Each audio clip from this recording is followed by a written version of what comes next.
श्रीमद् भगवद गीता के 5वें अध्याय कर्म संन्यास योग में श्री कृष्ण अर्जुन को समझाते हैं कि कैसे ध्यान के माध्यम से मनुष्य अपनी तमाम इच्छाओं व आकांक्षाओं को नियंत्रित कर सकता है।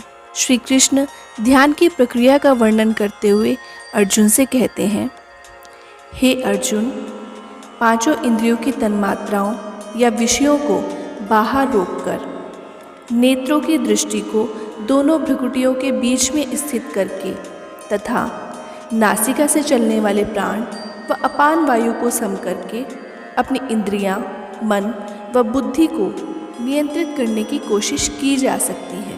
यहाँ श्री कृष्ण बता रहे हैं कि इंद्रियां, मन व बुद्धि को नियंत्रित करने की प्रक्रिया यानी ध्यान को कैसे किया जाता है।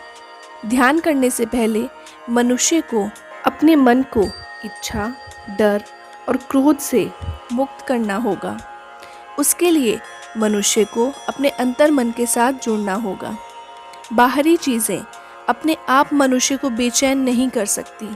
ये तो तब होता है जब इंद्रियों के माध्यम से मन, शरीर और बुद्धि उनके संपर्क में आते हैं।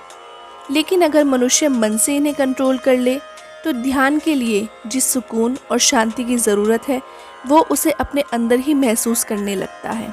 ध्यान करने के लिए आँखों को दोनों बाहों के बीच में टिकाना है, यानी दोनों बाहों के बीच में फोकस करना है।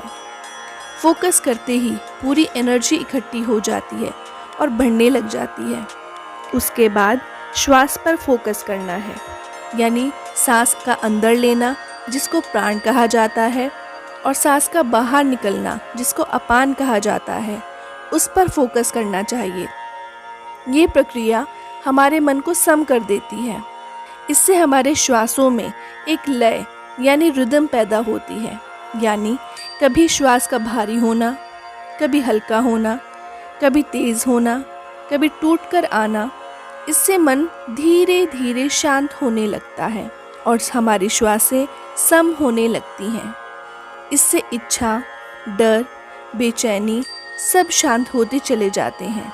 इसलिए मेडिटेशन की प्रैक्टिस करने से अंदर एक ठहराव आना शुरू हो जाता है। हमारा मन सदैव इंद्रियों के द्वारा ग्रहण किए गए उनके अच्छे या बुरे विषयों में विलीन रहता है, यानी हमारी पांचों ज्ञानेंद्रियों की तन्मात्राएं या विषय जैसे शब्द, स्पर्श, रूप, रस एवं गंध, जो कि हमारे ध्यान की प्रक्रिया में उल्लंघन पैदा करते हैं। इसलिए ध्यान करते समय हमें इन विषयों से ग्रहण की गई अच्छाइयाँ व बुराइयों को मन तक नहीं आने देना चाहिए। उनको जितना हो सके सोचने से बचना चाहिए, जिससे हमारा मन व बुद्धि एकाग्र हो सके। इस तरह से अपने आत्मभाव को अनुभव करने के लिए श्री कृष्ण ने ध्यान यानी मेडिटेशन का प्रोसेस समझाया है। लंबे समय तक ध्यान करने से मन शुद्ध होता है और उसमें ठहराव भी आता है। इसलिए ध्यान की प्रक्रिया को जब आप शुरू करें तो इस संकल्प के साथ करें कि इसे लंबे समय तक करना होगा, क्योंकि इसका परिणाम किसी चमत्कार से कम नहीं होता।